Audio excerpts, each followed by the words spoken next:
Hey everybody, welcome back to a brand new episode of Mycology. I'm Mike Brancatelli, you're you. Today's guest is my friend Clint.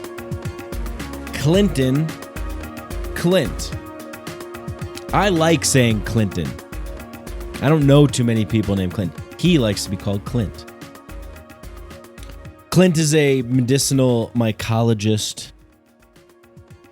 He's experienced in large-scale commercial grows, cultivations of medicinal and exotic fungi. He's educated as a psychologist and working as a counselor. He turned to the field of mycology after experiencing the profound shifts from growing and consuming mushrooms. Imagine that, profound shifts from growing and consuming mushrooms. That's what they do. So, if you don't know, now you know. So Clint has been working for over a decade, really diving deep, getting granular on the fungal level, exploring a lot of really interesting things that we don't really dive into here. But as a laboratory director for the largest exotic mushroom grower in the U.S., Clint has been instrumental in coming up with innovative, industry-leading protocols for fungal preservation and evaluation. He's developed new and novel ways of using products and techniques and research. He's led research into scalable commercial cultivation of some more elusive and challenging medicinal mushroom species. So he's on the cutting edge. He's a leader and innovator in the mycology space. So, we didn't really dive into the nitty gritty. Like I said, his background is and what he's up to is incredible. Maybe Clint and I will do an episode, maybe for Patreon, to dive deep into the kinds of things that he's been working on over the past decade with mycelium, with fungi, with the amazing mushrooms. So Clint was in town. He spoke at the Denver Mushroom Cooperative monthly meeting, which I highly suggest everybody goes to check out. If you're in Denver, Boulder, and you're the Colorado area, check it out. They've been having their gatherings in the park when it's nice outside, and a lot of really great speakers that are going to be joining, I believe, Hamilton Morris, Charles Eisenstein. So stay tuned for that. All right. Well, I was in Austin, Texas a couple of weeks ago and joined the Time Wheel Podcast Network. It was the Time Wheel Podcast Network launch party hosted by the Church of the Sacred Womb down in Austin, Texas. What a fantastic event. I got to riff on some wonder waves with the Wonder Dipper himself, Mr. Michael Phillip of Third Eye Drops, and my good friend Jennifer Sodini of Evolve and Ascend and Radio Amenti. And we are sort of the Wonder Crew, if you will, at Time Wheel Podcast Network, created by, of course, Matt Zian, sponsored by SHEATH Underwear. It was just fantastic. It was everything that you could want from an event like this. Breath work, yoga, meditation, doing some hape, having a ecstatic dance. There was art, vendors, temple copal. I love that stuff, that white temple copal. And it was just fantastic. It was great. It was so good to connect with people there.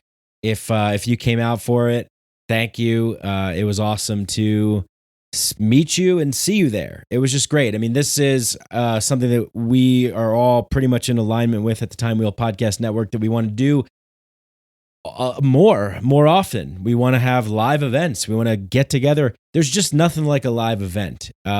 So if you go to patreon.com/MikeBrank, you can get access to the live recording of the event, of the panel. Myself, Michael Phillip, and Jennifer Sodini were on.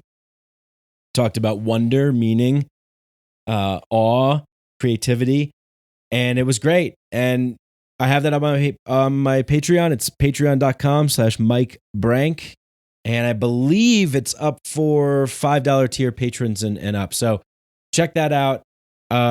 it's really nice to hear an audience. It's a different kind of listening experience. It's really cool. But yeah, please consider joining the Patreon. I don't necessarily like wasting time in the show for ads, even if it is stuff that I love. I really would love this show to be more of a fan-funded show. So you guys can definitely help make that happen. Go to patreon.com/MikeBrank and become a Inner Sanctum member. Get into the Inner Sanctum of the Mycadelic universe. You get access to the Discord server. You get to connect with other people who are a part of this community. And that's really what I want to do, is build a community and then have live events and get everybody out and get, all the patrons get priority, of course, for all kinds of cool things and bonuses and all that good stuff. So let's make it happen. Sponsors, of course. We have the sponsors. It's really what keeps the show alive and going.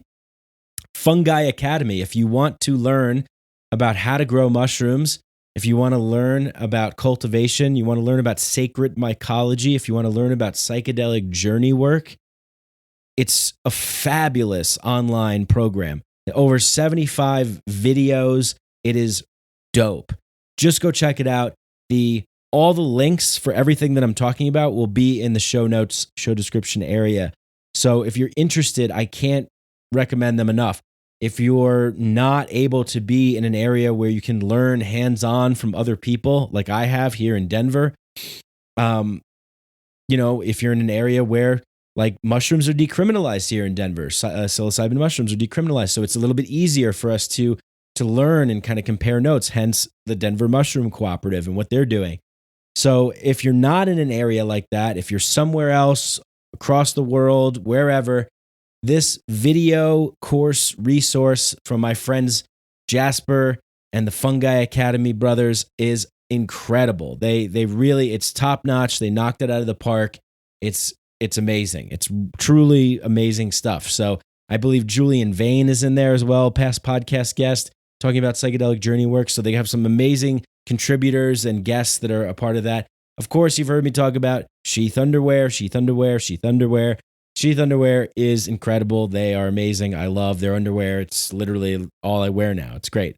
And Robert is just such a gift to be somebody who's leading a great company like that, and to be sponsoring and supporting psychedelic, mind expanding, altered state of consciousness events, as well as Permission, the men's retreat that I have coming up at the end of August. SHEATH will be our top sponsor there. Robert Patton will be giving a keynote speech on entrepreneurship and business and resilience, positive mindset.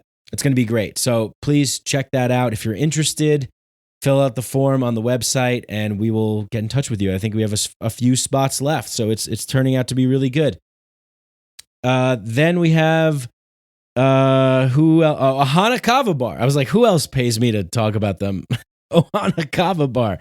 Ohana Kava Bar is great. I love Ohana Kava Bar. If you don't know what kava is, it's great. It's a plant. You take it and it makes you feel a little happy and a little relaxed. I love it. Sometimes I take it during the day.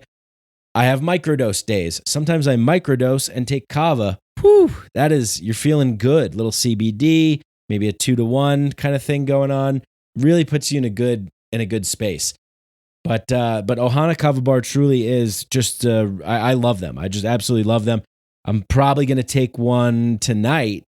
And I'm saying take one because I've been taking their pills, their kava pills, which is great. They have kava pills, they have tinctures, and they have, you can make the liquid kava, but Ohana Kava Bar is phenomenal. I'm absolutely in love with them. Yeah, so go check out all the links in the show notes, show description area. Just check them out. I wouldn't be talking about stuff that I didn't like and having things on the show that I didn't actually use. So all this stuff I actually use and I like. And that's why I am basically just suggesting it to you guys. You guys can check it out. And if you have any questions, email me or contact me, contact the people there. And all the codes are there. You get pretty nice discount for all these things as well. All right. Without further ado, that's basically it. If you love the show, please follow us, subscribe, Spotify, Apple Podcasts, YouTube, wherever you listen to pods, and leave a 5-star rating and review. Tell people about it, share it, like it. I want you to be excited. I don't want you to just do something because I'm telling you to do it. If you truly love the show, do me a favor and share it. And it really helps because it helps other people see that there's something good happening here. More people that are talking about it, sharing it, liking it, spreading it. You know the deal. All right. Much love to all you guys. Hope to see you over on Patreon. Building a cool community there. A lot of cool bonus content. It's patreon.com/Mike Brank, BRANC. Without further ado, let's hop into this conversation with one of the leading mycologists in the world, one of the top mycophiles of planet Earth, maybe the multiverse, an innovative pioneer, a legend in the mushroom space, the man, the myth. I already said legend, Clint. Psychedelics are illegal not because a loving government is concerned that you may jump out of a third-story window. Psychedelics are illegal because they dissolve opinion structures and culturally laid down models of behavior and information processing. They open to us the possibility that everything we know is wrong. We don't need new laws that control our consciousness and rigidly place it in a prison. Cognitive liberty. The fact that as adults, if we're not hurting anybody else, we should have the right to explore the contours of our own consciousness without any mediation or legislation on the part of somebody else. Reject authority. Authority is a lie. Or is it perception? Information is power, but we have to seize the opportunity. The opportunity.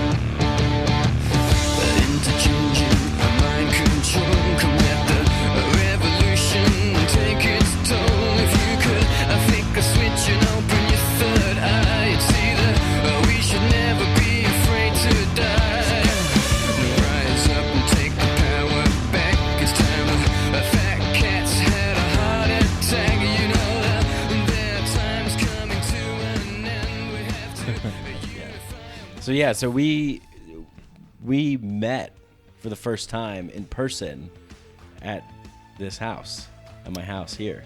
Yeah, a couple years ago. I was coming through, and I was like, holy, that's Mike. That was fantastic, man. Yeah, I think I was in the first, at least easily 100 listeners of your Mycodelic back in 2016, and then to meet you in person at this place was just a beautiful synchronicity. Yeah, Travis likes to call this place my silly home. It's a good name. Yeah, it's got a good feel, and it's definitely that. Yeah, because this was the house that we would meet in every Friday, I think it was, to scheme how we were going to win the vote to decriminalize mushrooms. Yeah, I can't wait for the plaque to be out front in this historic building. And right, yeah. I mean, seriously. Yeah.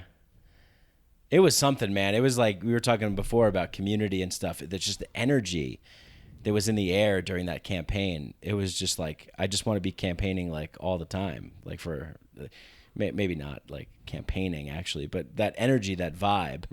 But we actually, so you were listening to the show, and I got a letter in the mail with just beautiful artwork, an amazing note.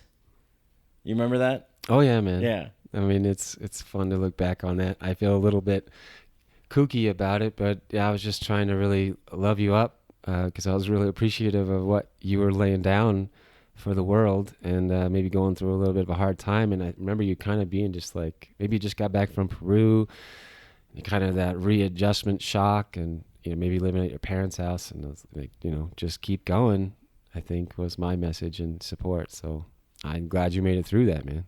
I can't believe that was you too. It was because it was kind of anonymous a little bit, or it was just kind of hey, this is. Yeah, I kind of have this weird thing about kind of staying semi-anonymous about stuff, and just in the world but not of it, and maybe being that vulnerable an emotional myself, that kind of allows me to act like that maybe. It helped tremendously. It was like, I mean, thank you. You're welcome, man. Yeah, it was just such an amazing gift, and and to put the care into it. I mean, it means a lot. I think that when you're doing something like this, I'm just talking into a microphone. I'm having guests on virtually a lot of the times. It's just nice to hear from people, and then to get something that's like personalized and artistic and meaningful and impactful that you delivered to me was amazing. Yeah, I mean, you're welcome. And one of the things I love as a mycologist is the quiet time, the peace of just working in the hood or in the lab. And I constantly have podcasts on, and your podcast, or instructional videos. I'm constantly devouring information, so I was listening the whole time. I'd look forward to Mycodelic, another round, and so that helped me in my occupation and my life. And so there's that weird connection where we never met. You're just doing your thing, but that's what's kind of fun about, I think, putting yourself out there like you did. People like me are working away and, chuckling or smiling or going, fuck yeah, man. Because it is pretty lonely sometimes in this world. And you've got a unique perspective that I share a lot of the same feelings. And I've known that you've come along in these, last 5 years. And so I've done a lot of growth too. So it's kind of fun, even though we've not really been super connected, to kind of share that road together in our own way. Yeah, it's really interesting. It's it's amazing. It's like life. What more can you say other than just it's like those magical moments under the influence of some fun guys. I mean, I definitely, the artwork I sent you was influenced. Yeah, and you just have these little aha moments, or these synchronicities that happen, or the things that just connect, and it seems like effortless. So yeah, it was, and now you're here, and now you're on the show. Yeah, it's coming around full circle. And now there's some other young mycologist out there working along with right. with this in his earbuds. What are we going to tell them? Yeah, they're going to be listening to us shaking their head. We could tell them, I mean, enjoy it. It's, mycology as a practice is, for me, it's very spiritual. It was working on me the whole time. And it's been 12 years or longer since I first started working with the mushroom. And now I'm an infected dude. I am a fungi, and I appreciate mushroom people and the people that are on the level about, what life's all about and where we're going. And I think the mushroom has opened a lot of doors for me in that regard. And so I just hope that, people continue that are called to work with the mushroom, continue to do so, and just keep going deeper into it, because it's pretty much endless, and we've got a lot of stuff to deal with, and it'll help us take a look at it. Yeah. So what's the origin story? Take me back. How'd you get started? Well, with I grew up in Arizona, and I was not interested in mushrooms at all. I mean, I grew up in a hot desert city, but I moved out to Golden, Colorado in 2006, and met an older guy who was into mushroom foraging chanterelles out in the mountains, and I wanted any excuse I could get to jump out there into the Rocky Mountains and just go explore in the summertime. So that was my introduction, and then pretty soon I am cultivating in my kitchen, just trying to teach myself PF tech and these simple little things back in the day, going on shroomery, just like a lot of other people. Mm-hmm. And floundered around with it, but finally had some successes with some, a psilocybe strain, and I guess I instantly fell in love at that point. But specifically, I remember an afternoon where I had taken a couple I'd eaten some of the fresh mushrooms that had just kind of grown to meet me. And I was in the backyard with my daughter and, on the rope swing, and there was this afternoon thunderstorm coming down the mountains on the Front Range, and just feeling this overwhelming, feeling the energy of the storm, the excitement of my daughter, and just swinging high as we can. She's, no fear, just up into the branches and just loving it, squealing. And I got tears of joy running down my face, man. And the sunshine lightening, the storm breaks over the mountains, and come on, let's go. And we run up under the porch, and we're eating local strawberries, watching the rain come down. And that kind of stuff, when you're really in the moment, like really there and open and vulnerable, it just changes you forever. And so was I'm in. Let's do this, see where this goes. Wow. Yeah. Wow. Yeah. Just being so present there. Yeah. And alive and not deadened, right. Coming out of,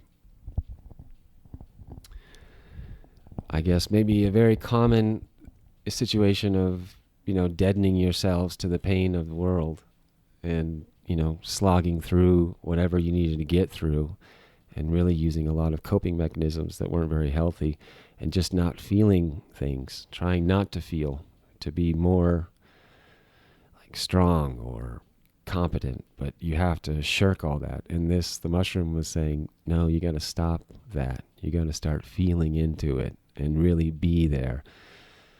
And then, that's where it switched for me. Yeah. Yeah, it's trying, like the outside pressure to meet the demands of the shit, I'm getting a little static and I don't know why. Hold on. Mm-hmm.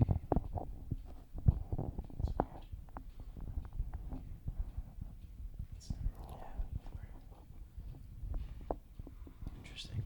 Okay. Well, yeah, I'd say that it's the outside pressure to meet the demands of the profane world. What Mircea Eliade, I think his name is defines it as the sacred and the profane. And like this world that is manufactured and constructed, that marches to the tick-tock of an artificial clock that we invented, has nothing to do with who we are, with our true nature as human beings, what our nervous systems want, what our heart wants. So you had a real opening experience to what it is to be completely and totally alive and present in your body and with your daughter and with nature. And yeah, and I'd worked with some entheogens before and had some spiritual experiences, but something about the fungus was so natural and earthbound, and it really seduced me in the best way possible. And so I was off to the races, man. It was culturing, on my kitchen table, like Cloroxing everything, doing everything wrong, just, half killing myself with Lysol and just having contaminants everywhere, redesigning the kitchen the living room into like a spawn room, and I built a greenhouse out there. It's still out there. There's a little place on 6th Street, and the greenhouse is still standing. But where is it? It's up in Golden, up on 6th Golden. Street. Okay. Yeah. Cool. So, filling that place with bags, growing all kinds of culinary mushrooms. And I had my good friend was helping me distribute them to some of the chefs in Denver. This is back 2008, 2009. So after that, I had an opportunity to move to the North Shore and on a bit of property and I really thought, like, this is it. This is my shot. I'm going to go out there. I'm going to produce mushrooms.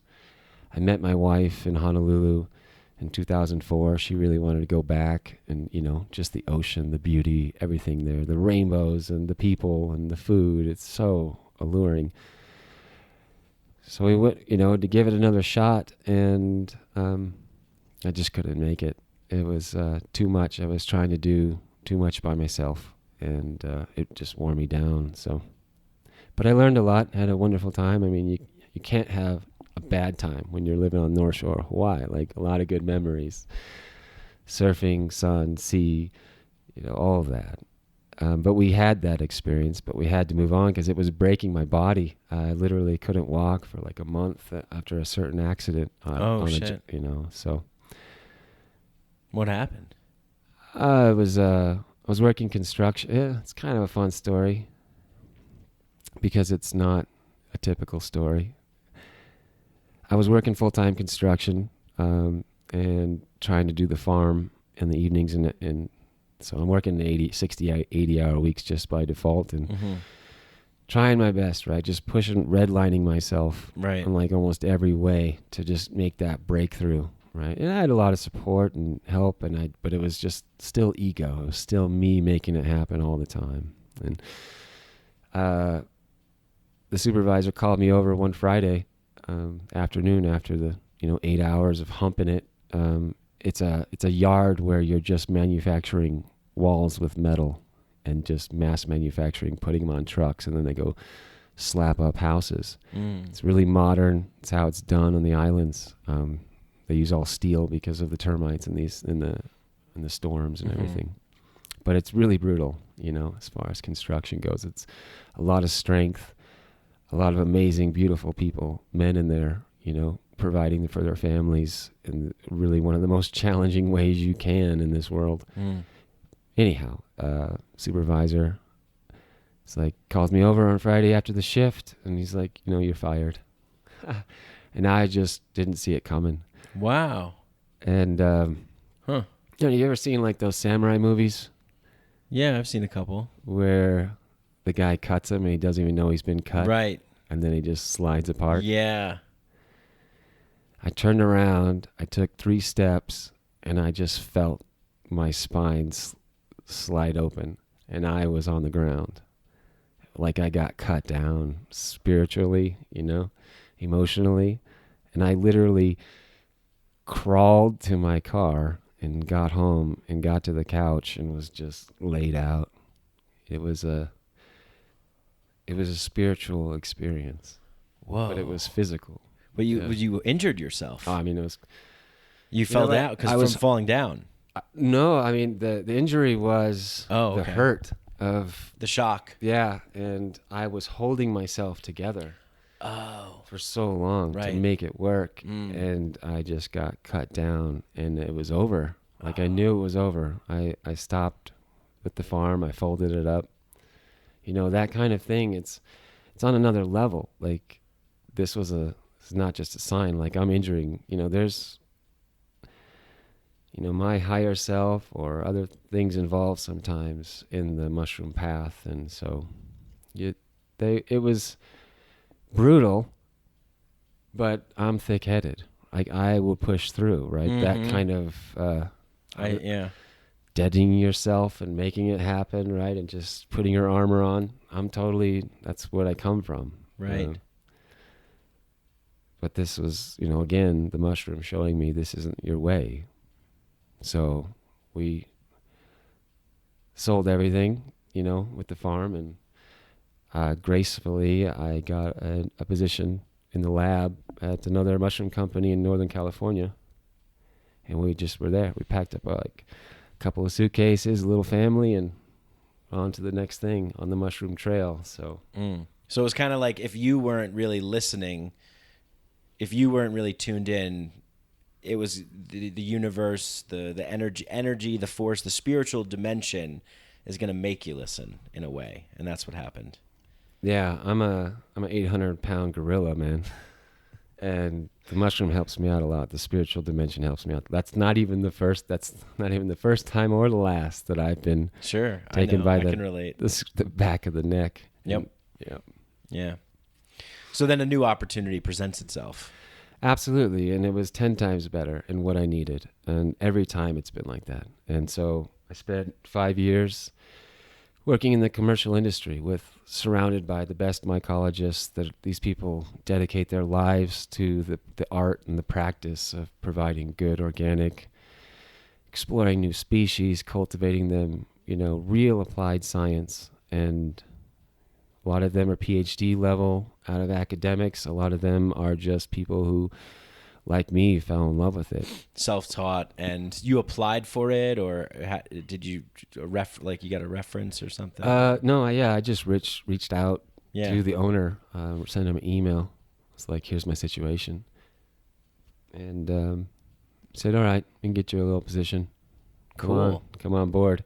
So yeah, not completely bottom of the ladder, but pretty low on the totem pole. Mm-hmm. Got to work my way up to laboratory director for, like a big 200,000 square foot facility. So the owner hired me with the intention of knowing that he was going to expand from like a 40,000 square foot thing in Northern California to an additional plant in Michigan. So I don't know how interesting that is. But then I was out there working as the laboratory director, and all of a sudden, right, I'm buying suits at the Goodwill to try and like show up as a manager, and walking around like I own the place. And so that's the grace of the mushroom in a sense, because I was literally killing myself in the dirt, just scrambling to get by. And in just a short while, I am surrounded by opulence and opportunity. And what kind of things were you doing at this lab? So when we went out to Michigan, it was just a standard commercial operation. Not that. It's not completely unique in its own right. 15,000 pounds of maitake a week and 7 or 8 different mushrooms in the bottle cultivation thing. So I was running the seeding, inoculation operation, which is all the spawn and the plates and the cryogenics, and the quality control on that level, and a lot of microbiology splashed in. So I got a real education in microbiology and organic chemistry, because we would Hands-on, yeah. Yeah, it's the best way to learn. Yeah. Right? So I was really grateful for everything that I was able to learn during that time. Yeah.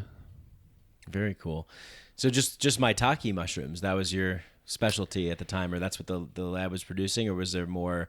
And were they like making them into supplements, or how were they? Mostly just fresh market mushrooms. Cool. But no, trumpets, namicos, piopini, little oyster, little lion's mane, things that would be considered culinary but yet exotic. And then, but yeah, the maitake was our flagship, and it's such a beautiful mushroom, and it fetches a good price, and it's got a great shelf life, and it's really an enjoyable mushroom to grow.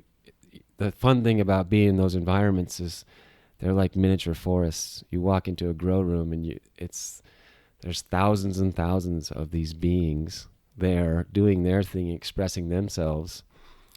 Especially if you're on the fungus wavelength, and you walk in there, and then you kind of start to really feel them and sense them. There's this real peppery, woodsy scent that they give off. It's very strongly like black pepper. And you walk into that room, it's a very specific maitake smell. And I would just, if I was getting stressed out, just go walk the rooms and just be with this maitake. And they're amazing operations. And the people that make it happen, I definitely appreciate them.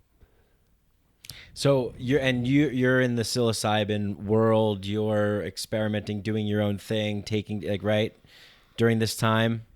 Yeah, I came into the mycology through psilocybin, so I was always keeping that alive on the side. Started microdosing in 2014, and really helped with addiction and kind of overall mood. Mm-hmm. And so yeah, I've always been a little bit trying one foot in that world as well, trying to be interested in that movement, which is ongoing and really a renaissance in its own amazing way. But yeah, man, I've kind of gone away from it and then come back to it and gone away from it and come back to it. And in 2019, I was really going for it. I started microdosing every day and taking more and more that I could stand for about a period of 6 months, just to really say, okay, what is it like to be mushroomed on a constant basis, and not just like these peak experiences, but to live that, right? Mm-hmm. And that was a understanding that I got with the mushroom. But again, my tendencies of taking everything to the nth degree gets me in trouble. Mm-hmm. So I was coming back from an anarchist convention in 2019. Anarchapulco? Yeah, actually. Nice. Met Cool. Mark Passio and some of my, guys I've listened to for years, right? Max Egan. I went out to hang out with him and, in the green room. And so that was really, kind of one of those meeting your heroes in a way, kind of thing, slaying some Buddhas.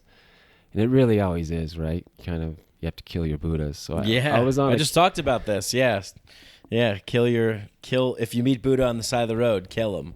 Yeah. And I'd been listening to Max and Mark for a decade. So I was like, I got to meet these guys, right? I got to kill this Buddha. It's definitely a theme for me. But, on the ride home, because I was rushing back I was supposed to catch a flight to Shanghai for this mushroom conference, like kind of the pinnacle of medicinal mushrooms in my profession. It was such an opportunity. I was kind of speeding home, and they pulled me over, and I got pulled over in Port Clinton, Ohio. And if you're from Ohio, you pronounce it Port Clinton. Oh, man. Again, this is the mushroom grabbing me by the back of the neck. Oh, man. And so, so the sheriffs brought me in and kind of, again, just made me sit down. So, I got out of there and I jumped on a flight, and I was in, like 72 hours later, I'm in Shanghai in China, like at the pinnacle of kind of the mushroom world as far as the commercial realm goes. Oh, really? Yeah. Oh, I didn't know that. Shanghai. Yeah, a little place called Nantong outside, an hour outside of Shanghai. Okay. Wow. So nothing really happened then. What happened from they just pulled you over and... Yeah, they pull you over. They compound the vehicle. They put you and they process you, and then you bail out, and you got a court date. Wait for the indictment. But what did you have though? Oh, I had about a pound of cubensis in my backseat. Fucking A, man. It's like every time I hear shit like this, whether it's Travis telling his story, which you've heard, right? Yeah. Which is insane. It's just, I can't help it. I know not to be annoying about it or whatever, but it's just so fucking mind blowing, man. It's like, oh, I have these mushrooms are okay, but this one's going to make you feel a little bit different. We have to fuck you up for that. We have to fuck your life up for that. It's insane. It is insane. It's fucking insane. Anyway, sorry, I just had to throw that out there because it's like one of these reactions, like if something's bitter in your mouth, you have to spit it out. It's like every time I hear something like that, it just blows my mind that we live in a world where the majority of people, it's just we acquiesce to the fact that these are the laws. I know a lot of people are trying to change the laws, and that's cool, and I like that and everything, but it shouldn't be so fucking difficult to just be like, hey, people should just be able to put whatever they want in their bodies as long as they're not harming anybody else. Can we all just agree on that? That seems pretty rational. Anyway, not to go on a tangent there, but yeah. No, I appreciate it, and thank you. No, and you're absolutely right. Putting a human being in a cage for practically anything, but especially something like a plant or a mushroom, is really 17th century kind of stuff. Mm-hmm. And we do talk about evolving as a culture, as a society. And I think I see it happening now, particularly what's going on in Denver and Oakland and other places, even Ann Arbor. but specifically Denver is kind of where it all started. So it is happening, and I'm happy to be in any way I can a part of that. And these are just initiations. Like, it's, yes, those laws are tyrannical and they've hurt a lot of people. But for me and my story, it was what needed to happen on my trail, because I was going, again, getting headstrong and going down a path that I was of my making, right? I was going to do all these things, and it was still very ego-driven. And I think that, again, it was the mushroom that was involved in that and helping me slow down. So that was 2 years ago, and I went through it for about a year. The court case dragged on, and COVID hit, and all this kind of stuff, and it just kept going, and it was like this extended trauma. You know, the stress response that happens to people in those situations is really overwhelming, and I'm still traumatized to it. Because it is like you're looking at a machine that is devouring your existence for its existence. And you're standing in front of this edifice of this institution that you're powerless against in a certain sense. Like, once they kind of got you, they're going to take their pound of flesh. But fortunately, the prosecutor really listened to me and kind of recognized, like, you know, I don't get you, mushroom people, but you seem like you're not lying to me, right? And so I think that prevailed through, and, you know, they didn't put me in a box. They could have. They just, you know, threw me in community supervision. And what that made me do was really push pause and on my whole life. And I was fired, you know, from my big time position. So I'm just sitting at home with my family. And that was really the gift of it all. I mean, I had a 1-year-old daughter. I've got 2 daughters that I love deeply, but I've got this 1-year-old at home, and most men are out working, providing, and all of a sudden the mushrooms got me sitting at home with my 1-year-old with nothing to do, nowhere to go, and everything's kind of just being taken care of. And my understanding is that I'm just going to be here with my family and really give them the time that they deserve and the love. So, yeah, man, that's been my experience of the last 2 years. And then I remember going to signing the paperwork with the court, you know, kind of finalize all the stuff. You got to sign on the dotted line. It's all about contract. So I'm signing the contract with poor Clinton, Ohio, you know, to kind of move on to a new stage of my life, in a sense, the next little thing. And the detective, the deputy, or what, you know, he pulls up, he's right there, and he's looking at me, and he's giving me a look, and I just looked at him, and I was like, thank you. You know, and you never know where God is helping you out, right? So, and it's also about your perspective. Like, when I'm sitting in Shanghai and I'm just so traumatized, flipping out, I'm also surrounded by, like, the pinnacle of my experience, and this is just that balance of the universe, right? I got arrested, and now I'm in this glorious penultimate of mushroom intelligence and business, but I'm also freaking out inside because I'm looking at, like, 15 years, right? They stack the stuff, so you're looking at, you know, we're going to put you in prison for 15 years, son.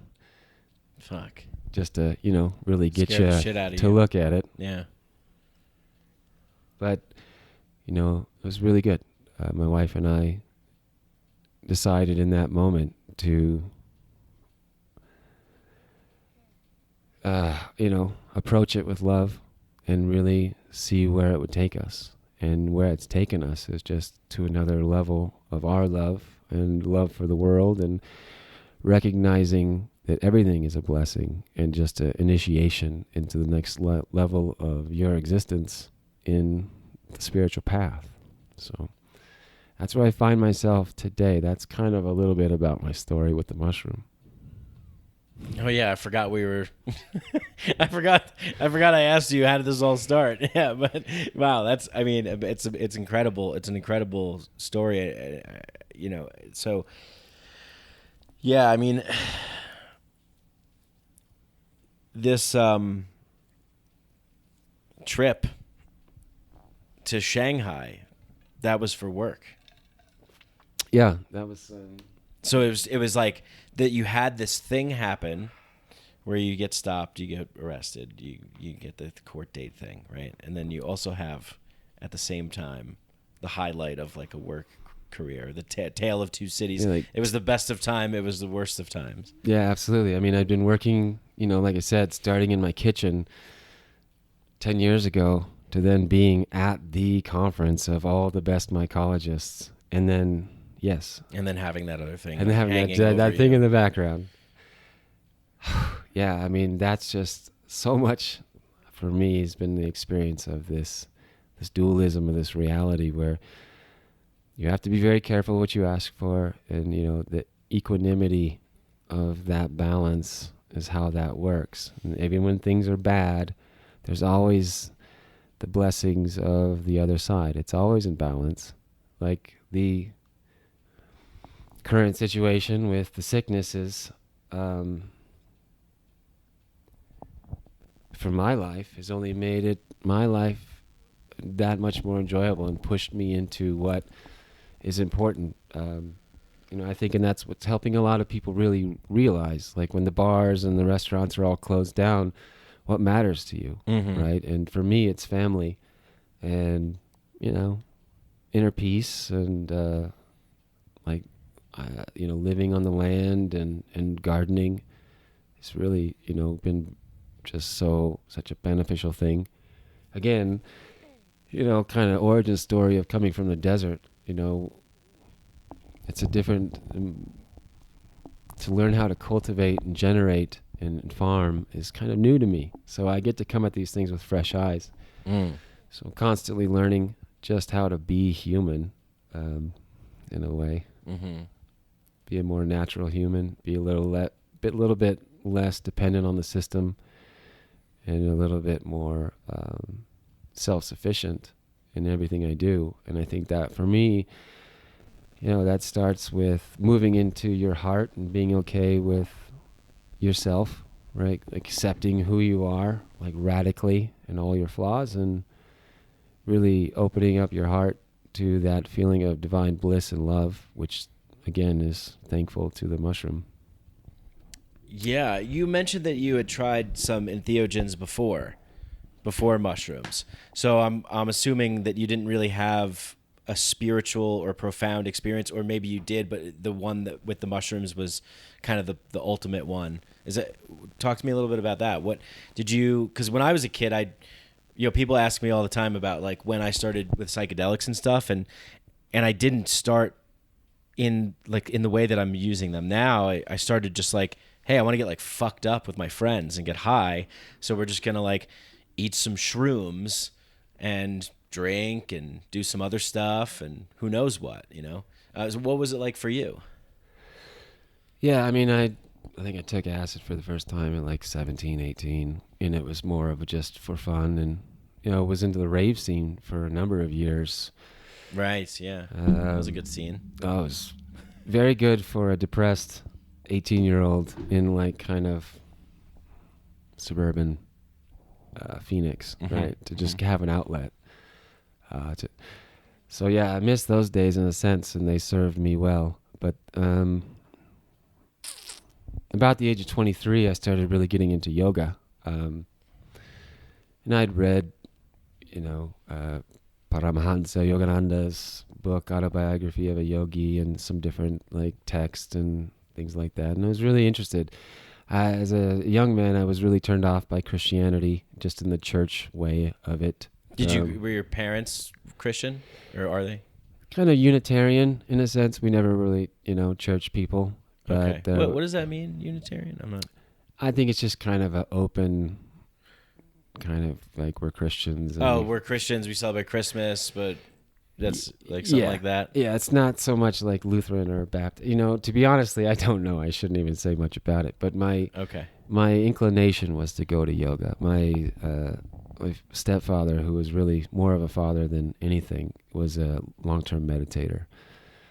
And he gave me the book as a teenager and turned me on to the possibility of enlightenment as a very young man. So I went into yoga at about 23, having been partying in the college scene and all that stuff, and just kind of just being so wasted on it. I knew I needed to kind of get my act together on a level of health and spirituality, and so I ended up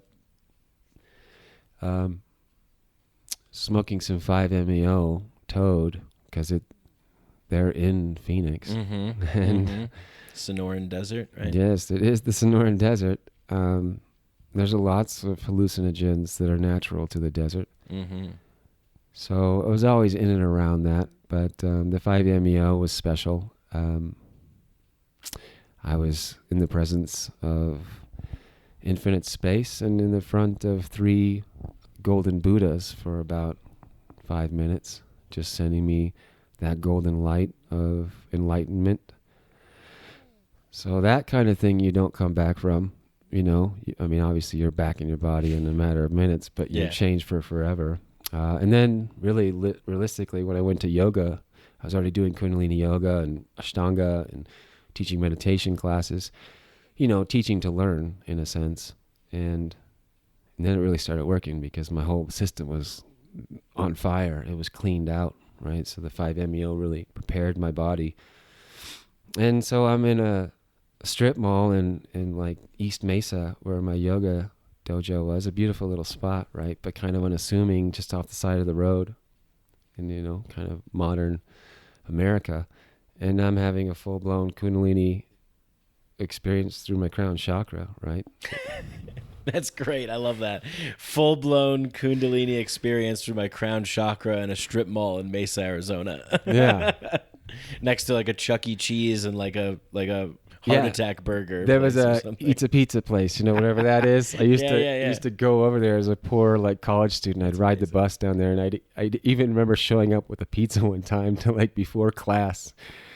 And the guy who ran the studio, who was just an amazing yogi, he's kind of looking at me like, "Why'd you bring that in here, man?" Yeah.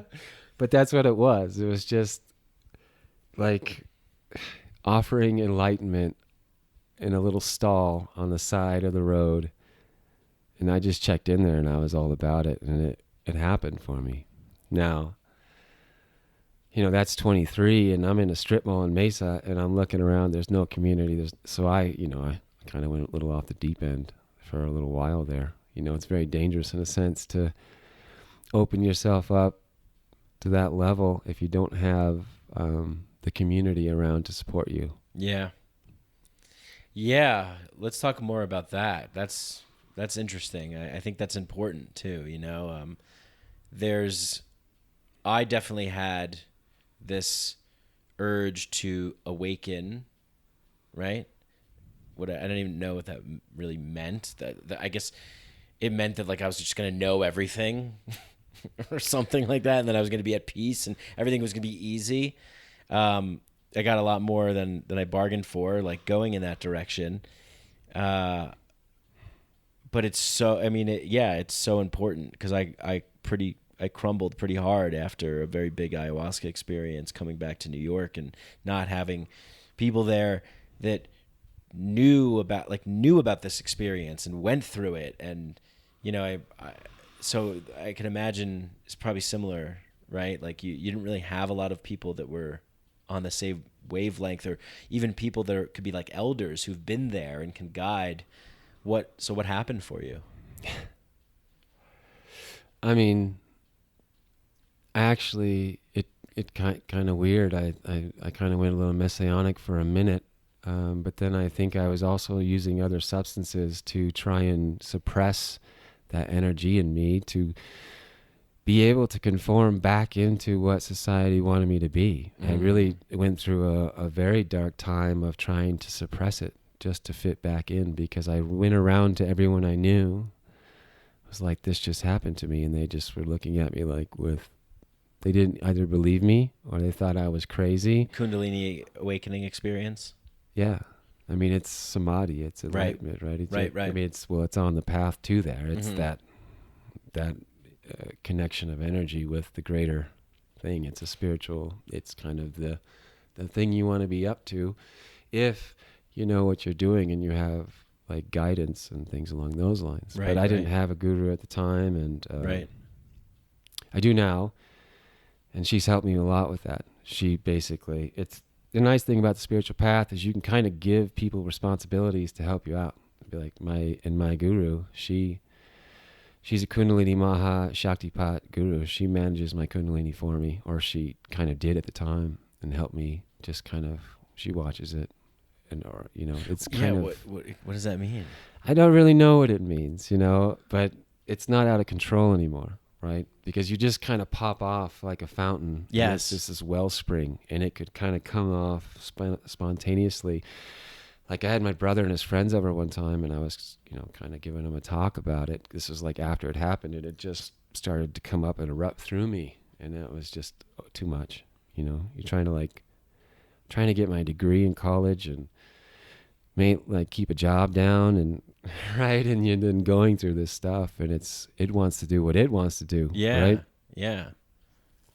Right. So it can be dangerous for the uninitiated, and we don't have a culture in America that acknowledges it or knows how to work with it. It definitely comes out of India, and all of that, and I'm sure there's others, but especially for yoga. And so, yeah, I mean, it basically just kind of had to suppress it. A lot of alcohol. Alcohol will suppress pretty much any spiritual energetics that you've got going on if you need to. I wonder if that's why Cho Young Trungpa and Alan Watts were such big drinkers. Yeah, it's an interesting point. I mean, it's not to say, I mean, I've been through AA, I've been through periods of sobriety, and, you know, I can come back to it now a little bit here and there, but it's definitely a dangerous touch. I mean, they died of alcohol poisoning or liver failure, right? Both of those men.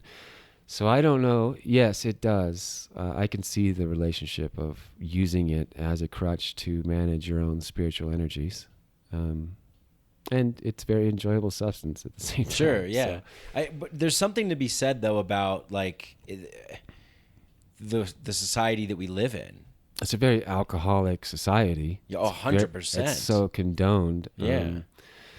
So yeah, having a spiritual awakening in Phoenix, Arizona, where it's the number one Bud Light capital of the world, right? Right. So it's like, you know, why don't you just go to a dive bar, have some Bud Lights, and forget about it.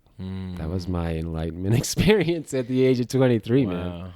To some degree, like in the darkest aspect. Yeah. I mean, it changed me forever, and I have and had that. And so, but I just what knew did I had to get out of there. And that's when I first moved to Hawaii. Like, if you were, what you felt coming up, like where did it want to go? That energy, that Kundalini energy, that awakening energy in you, like if you didn't feel the pressure to conform to fit into the society, like what would you, how were you expressing yourself? How was it coming through you in like an unfiltered way? Because you said you got a little messianic, and I did too, you know, because I just felt like I was like floating, you know, and other people were just kind of like, what is going on with this person? Like, what is happening with this guy that we used to know, and now he's different, and we don't know why, and he's being weird, and it's like, no, you don't get it. I'm awake. You're not. yeah, man, I've been there. When you first wake up, it's hard not to, because you have to be born again in the spirit to be in that state, and you are born into a new sense of awareness and of being awake. And that's what it really means. And you look around you, and unfortunately, a lot of other people aren't there yet, and so you're the only. And you know, if you're the only person that's kind of there, you are like, well, am I the Messiah because I'm the only awake person in this room or this area? Or right. I know something. I've seen something. I've experienced something of a higher vibration, something that is more than this mundane, you know, egoic projected reality that we see. But then you get into your own ego. Then that's the fun part about it. Like your ego starts to commingle with that newfound power or insight and starts to scheme and manipulate and like, wow, Yeah. I should really. The spiritual awakening is like a young girl that goes to LA to be an actress, and the ego is like, hey, come here, I got something for you. Yeah. Yeah, I mean, it's just Co-opposite. that's where a lot of the traditions and the, sweeping the ashram for 30 years, it starts to make sense, because it's like giving the keys to a Ferrari. It's, and you're 23 and you just came out of a dive bar, 6 months ago. So what do you know? You're not ready to work with that. But it did kickstart the process for sure. And it was definitely what I was looking for. I mean, I was a materialist, atheist, depressed, alcoholic teenager at like 17, man. Like I was already done. But I approached this stuff as a skeptic, and I was like, but I'll do it. I'll do it all. I'll give it my full intention. I'll read the books and I'll do the steps, and oh boy, it works. It works really quickly if you're dedicated and focused. And that's a really powerful thing that I realized. And so people make that decision every day, whether they want that or not. And I've still struggled with it for 20 years now, of kind of, my friend calls it dyeing the wool. Like I kind of slip into that, and then I kind of come back out and let my ego run around for a while, get me into trouble, and then I kind of come back into a place of love and peace, and and it's living to work with it, or working with that sense of all of the emotions, and being raw and vulnerable and dealing with your traumas, not spiritual bypassing, right? Really sitting with it. And so I'm still processing that. It's an endless thing, and I've got a lot to deal with. But like right now, as I sit, I'm in that place. My wool is in the dye, and that's where I know I have that home base. I know I can just be with myself and shine that love with the people that are open to receiving it. And it's just like not special, right? Not messianic, not mine. Everyone's been talking about it for forever. It's just the latest, not even the latest, just my little person coming along and really exploring it for myself. And so, and yeah, that's 5 years before I met the mushroom. And so when I met the mushroom, it, and the agendas and stuff, I never had the opportunity to get into ayahuasca. It's so far away and foreign for me in my life, but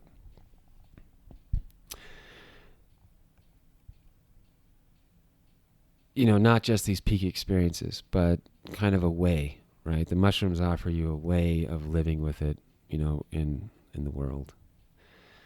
And so it's a gentler, it's a very steep ascent, but it's, a little bit gentler than some of the, the DMT astronauts and stuff like that.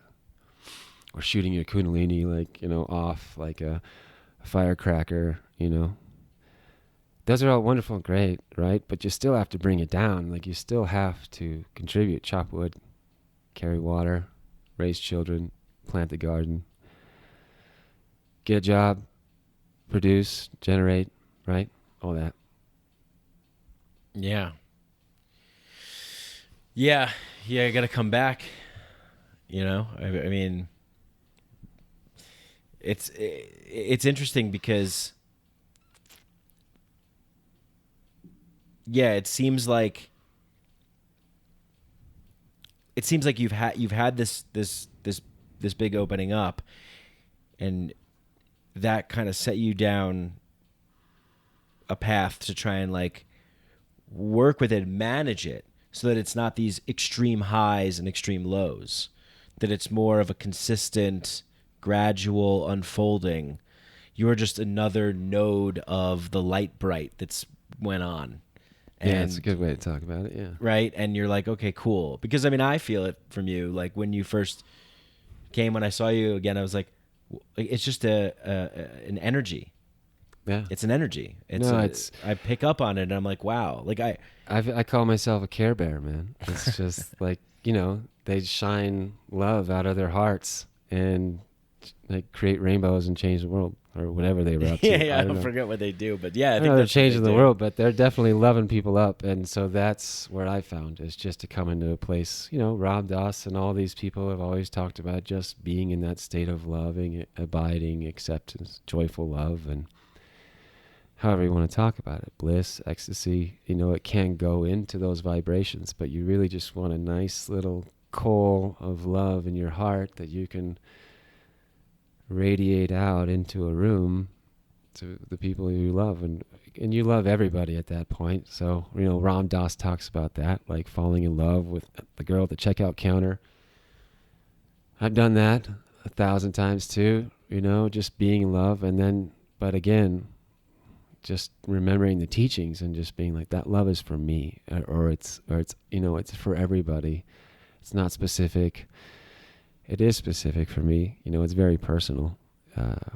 For my daughters and my wife, such a beautiful thing to have generated other human beings that you can then love so deeply and openly. So yeah, that's my bliss state, is just being at home, and that's where the mushroom put me. And so the universe has been conspiring for me to fall in love with life since the get-go, and that's a fun message to share. That pronoia, right? Yeah, that's nice. Yeah. Yeah, do you think that there's any separation between what we define as like the mushroom intelligence, the higher spirit, I see it all, for me, I see it all as parts of ourselves. I don't know, what's your take? I don't know. I still don't know. It's still a great mystery, but it all seems to be, the more and more, it seems to coalesce into just a greater realm of heaven, I would call it. And there are parts of ourselves that are in there all the time as we are down here. And so it's my higher self that cuts my back and gets me pulled over, or my guides, or God, or Jesus. I don't really know or care, but I'm starting to listen, and really sit with it. But yeah, it's real, and that's what you see and you experience. And then once you connect with that, then it starts to flow. You allow it, right? We're so permission-based. We don't think we're worthy. We don't trust. And you have to rework all of that. You have to have faith, and you have to, that's a big one. And I still struggle with it. It's like, oh man, like, trust, faith. Okay. What's your biggest fear? I don't know. My biggest fear is like man and what he's up to. Like the man? Like just men, yeah. Other men that think they know what they're doing. Right? Because there's these spiritual truths about this world that it's kind of, we're fish swimming in a sea of love. And a lot of people don't see it that way. And so that's all I keep my eye on at this point. I'm not worried. There is hell to pay up there or down there. And I've had some encounters. And I don't want to go that direction. But I don't fear that, right? Because I know where I'm at in my heart. So I don't really have, much fear about those things. Like, because once you get to the situation of, well, even if I die, then I guess I die. But I know that it's all eternal. My fear, if I have any concern or anxiety, it generally just wraps around my children, as a man providing for your little clan, and not in any kind of conquering way, just humble and sustainable, and letting them express themselves in this world. And so that's, I guess, what keeps me up at night, is just how am I going to allow them the maximum ability to flower in this world. Wow. Well, that's beautiful, man. Because just where you've come from to where you are now, it really sounds like that you are sort of embodying this very kingly archetypal role of stewarding your kingdom, being the steward of your kingdom, giving back and providing. And I think that is such an incredible accomplishment and such a worthy, noble, just righteous path to be on. Yeah, and it is all of that. And I talk a good game. I'm a horribly flawed human, but that is my sentiment. That's where it's coming from. Sure. But thank you for the compliment. And it is that. I had an experience one time where, my deceased grandfather on my mother's side came to see me, right? And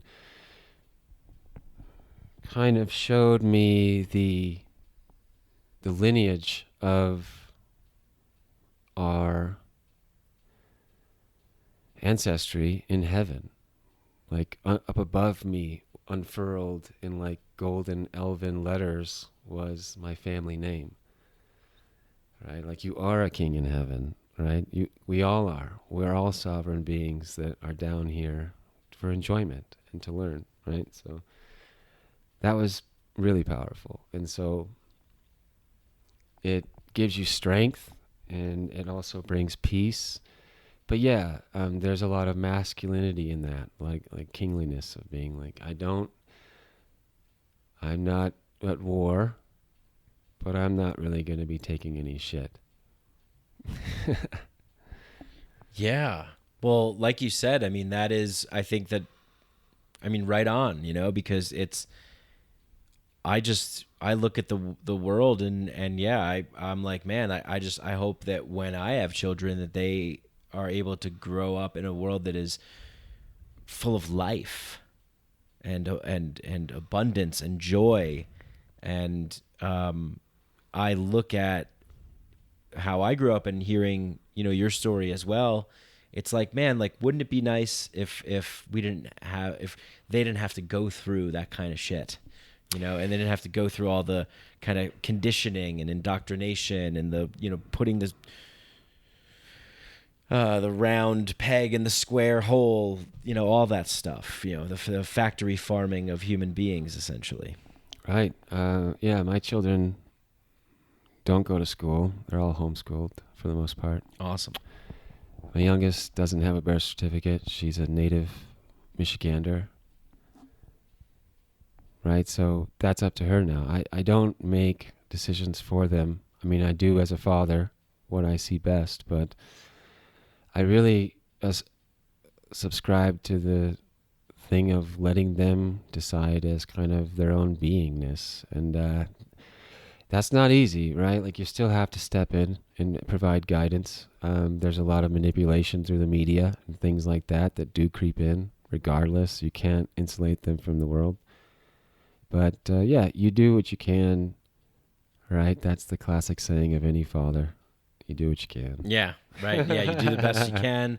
Yeah, for sure. But I mean, there is something to this idea of, bringing up the topic of like anything that we might be afraid of or worried about is like, yeah, other fucking men and their agendas, their plan, like how they want to insert their will upon the rest of us.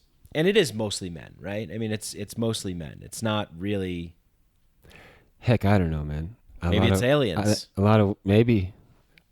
I mean, I've met 12-foot tall praying mantises. Really? Yeah.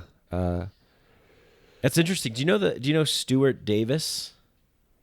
Name rings a bell, but no, not personally. He's so my friend Michelangelo had him on his podcast, Self Portraits as Other People. Shout out to him. It's a great podcast. I only know Stuart through that podcast, but he had a similar thing happen to him. Praying mantis. Yeah. Tell me about this. It's actually kind of a Clint E. and other people talk about it all the time, right? Okay, great. Yeah, let's hear about it. Well, okay. Now entering the praying mantis section. Dun dun dun. So yeah, it's nice to have this nice topological all good enlightenment story, but there's a lot of little side roads along the way that you can interest yourself on, right? Within the world of entheogens. For sure. So, there is an invasive species on the Hawaiian Islands that has some of the most amazing DMT content alkaloids in the root system. And pretty sure the Department of Agriculture would even like pay you money to go out there and dig them all up because they're an invasive species from, I want to say the Philippines or at least Southeast Asia. It's Acacia formosa. And so I whipped up a batch of Formosa Huasca. And it's an amazing thing because you didn't need the leaf admixture, right? Right, yeah, chacruna. It actually just works on a 4-hour boil on the roots, and I drank it. And I was kind of a mistake. I was the first and last I did that because starts coming on, and I'm like, oh, I got to lay down. And I didn't know the proper dosing or anything. I was just, being a little reckless. And then all of a sudden, in this corner of the room, there's a 12-foot tall praying mantis with some kind of octopus elephant thing on a leash. And he was not happy with me being in his space because, it changes your dial into a different vibration. And he was like, what are you doing here? You weren't invited. This isn't your place. So he would make this sound like, I'm not going to even repeat it, but it was a very insectoid, high, like, a cicada kind of sound, and it would vibrate my internal organs and make me almost shit myself. Wow. For about 6 hours. And he was doing it to me. I would come out like, oh, and he would come back. He was cleansing me because I was dirty. And he's like, you look how disgusting you are. You're so dirty. Like, look, the food, the water is poison.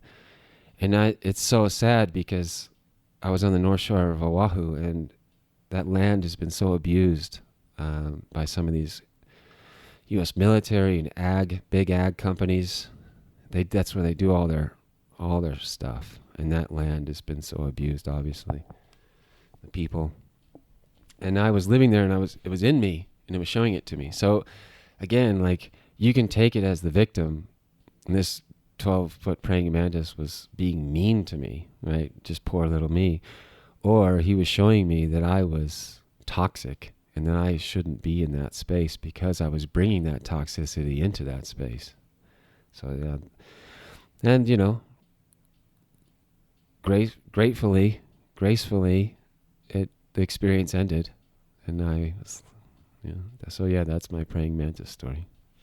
Wow. So what did you do after that? Nothing. No, I mean, I went back to my old ways and never did that again. Yeah, I mean, like, so dense-headed and all of these things kind of always having to go through these cycles of remembering and cleansing and remembering and getting sucked back in. That's what we're all going through. And so I think it's okay, though. I mean, I can sit here where I'm at on the cycle and say it's okay. Like, you're going to go through the cycles, you're going to fall back in, and you're going to come back out. And I think that applies on, to where we're at culturally, sociologically, and everything. We're going through some tough times, but that will only open up space for more personal growth and a renaissance of, those traditional values, perhaps, of love and kingliness and, family. And we need to get back to that. Modern society wants to take you in every other direction but yourself, right? And that's kind of a cliche, but it's true. So. Yeah. Yeah, totally. I mean,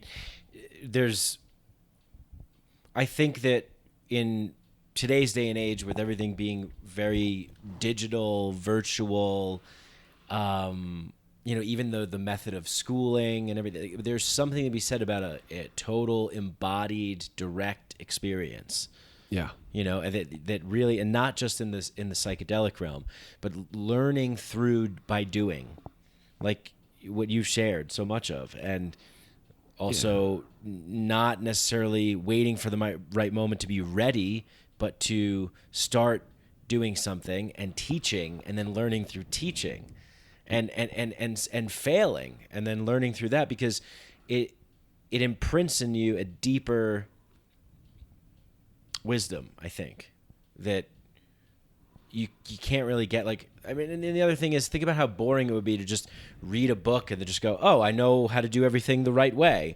And it's like, oh, tell me about your life. Well, yeah, I just did this and it was awesome and I did it perfectly, and then I did this, it was perfect and it was awesome. And you wouldn't have the same kind of recollection. Like, I just got back from a 4-day backpacking trip. I did 38 miles over 7,000 feet of elevation. First time I ever did anything like that. That's awesome. It was like, it was, but I was like, is this awesome? I was like, this is so weird. Why am I subjecting myself to this?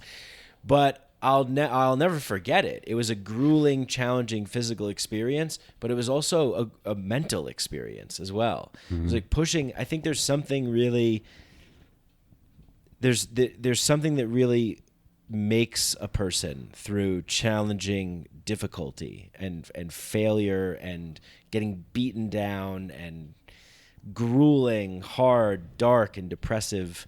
It builds character. I mean, and we, I suppose we've right. All those old kind of timey sayings, and we're just so much we're moderns and we're beyond that. But you kind of start looking back and like, there's a lot of wisdom there. And yeah, you do need to get out there and push yourself and find out what you're made of. Yeah, and you said chop wood, carry water before, which is a similar thing, like sweeping the ashram. It's like, there's so many of us out there. They're like, oh, I want to transcend to the, samadhi, samsara, the Maya, break through the illusion and the portal to the other dimension and the aliens and the entities and that's all there. Yeah. Yeah. But it's also like, but you could really be here and sort of carry an energy of peace with you that has real world effects. That's what I'm getting at, is like, because I have a tendency sometimes to get wrapped up in, the fantastic, cosmic, far out shit. Yeah, me too. I see it too. Yeah. I get you. It's almost a crutch. Yeah. Because you do need to put in the work, right? You just have to put in the work, and then being there with people and listening to people and their experiences. And yeah, I mean, I think that is, this past year, I joined a men's group, and it was during the pandemic. Right on. And it was great because they're like, we're meeting in person. Fuck this shit. Yeah. Like, we need each other. We need community. We need men being men these days. Yeah. What does that mean? What does that mean to you? Men being men. High morals. That's kind of what it means. Men that have given themselves over to higher power, that have kind of, they don't have to be fully enlightened bodhisattvas, but they recognize that man's law and everything that's going on is not the highest. That's all. So anyone who recognizes that is on the right path. And then what is it to be sacred masculine, right? You tell me, but it's about loving and caring and not going out and taking, not, so much of our history and this world, and it's ongoing to this day. I think we're being colonized right now by something. I would hesitate to put a name on it, but you think it's the mantises? I can't put. I don't know. I don't want to plant my flag on that, but get back to me. It could be Zeta Reticulans. I did meet the Elohim one time. They seem to know what's going on down here. Wait, too. Who's that? What? Never mind. No, I want to know. The Elohim. Yeah. The Nephilim. Oh, right. Yeah. Tell me about that. Well, they're kind of on an etheric level, but they kind of look over this place, and they're very angelic beings, like whole groups of them. They kind of, it's like the perception I had was a little bit like a cruise ship. It was really nice and opulent, and they're just kind of these maybe beings that live for thousands of years on some kind of level. Have really ascended a higher plane, and they look down at this Garden of Eden that we inhabit, and a little bit like a zoo, a little bit like a natural place where life is expressing itself. And the mantids are here, and you see praying mantis in the grass and the flowers, and those are their babies. And so we do share this space with all these beings, all these entities, and it's a big pantheon.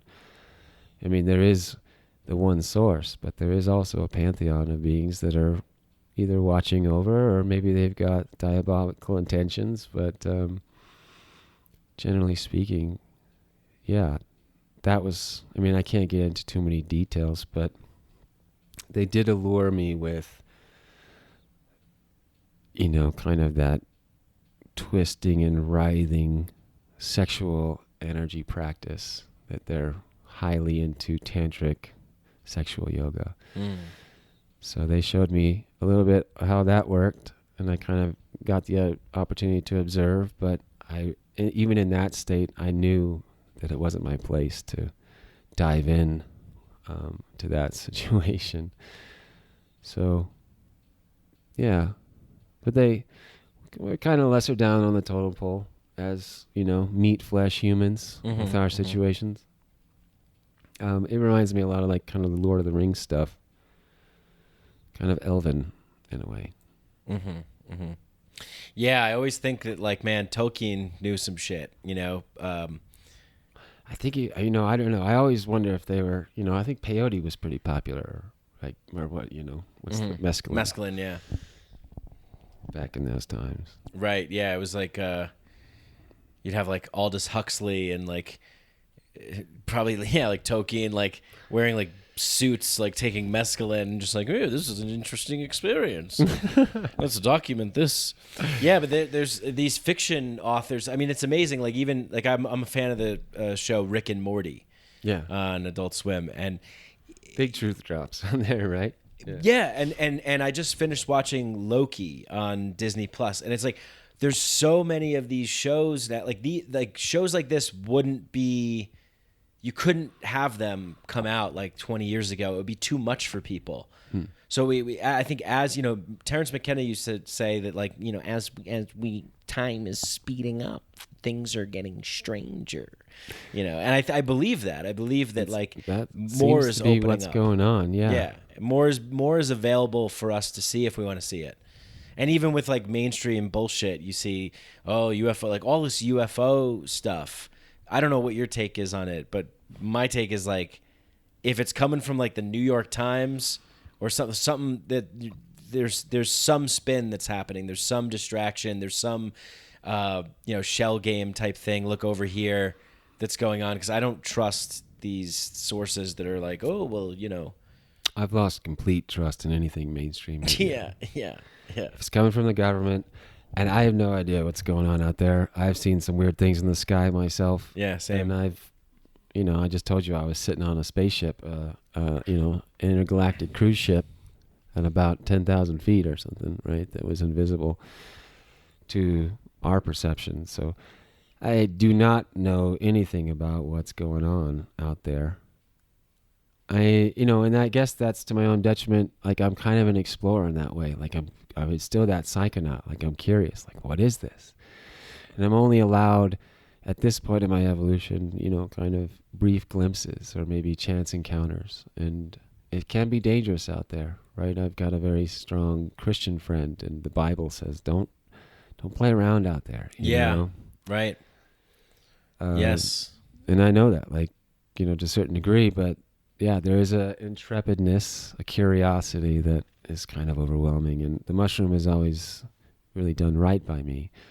So as long as that relationship maintains, then I'll continue to pursue it. I don't know if I took that the right way.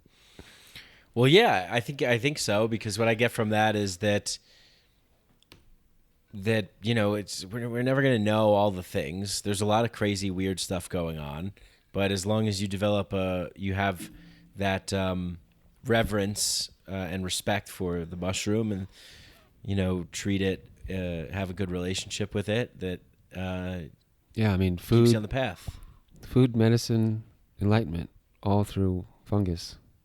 It's a path. It's a spiritual path. It's a hidden or, rediscovered. It's probably, right, the oldest religion on the planet to some degree. Case could be made. It's been a path for humans for who knows how long, right? So it's fun to pick that up. It's kind of like in my life, and growing up in the 80s and 90s, it's like you found something on the ground that nobody wanted, and you picked it up, and it was everything you've ever been looking for. So yeah, you find like spiritual gold. You become an alchemist, right? Like I think you said, it's like mycology is a lot like alchemy, and it is. It's modern day alchemy. It can be. You can feed yourself, you can heal, and you can tap into higher worlds. And I always said that the enzymes of the fungus, or the way that it actually works on you, it dissolves your structure as much, obviously weirdly, and I don't mean to be disrespectful in any way. Thank you, Terrence. But, the way that he was taken out of this world was very fungal.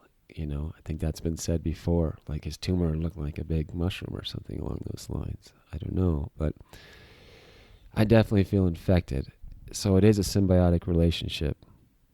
At least I try to bring up my side, right? I think it's been doing more good for me than I've been doing for it, but...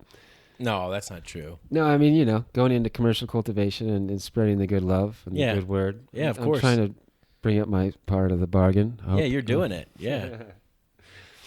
Yeah. So no, that we can enter into those relationships, right? Like you are into ayahuasca, right? There's a relationship there. And the mushroom, for a lot of modern Americans that can't make it down to the traditional places to do that, the mushroom is here and it's all around us. And, particularly in Denver, there's a growing community, and I think people are starting to really realize the potentials of healing, and possibilities. And the world is in so much pain right now that it's getting really shameful to say no to someone trying to heal themselves.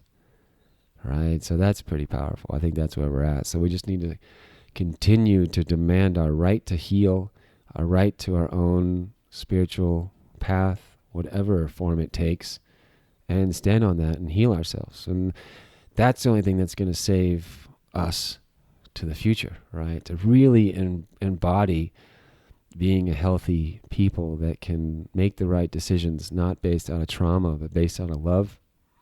Yeah, I mean, that's my soapbox, man. Clinton, I think that's the perfect place to end it. Yeah, all right. Thanks, brother. Thank you. Yeah, this has been awesome. What's next for you? What do you got going on? What would you like to communicate, share, anything?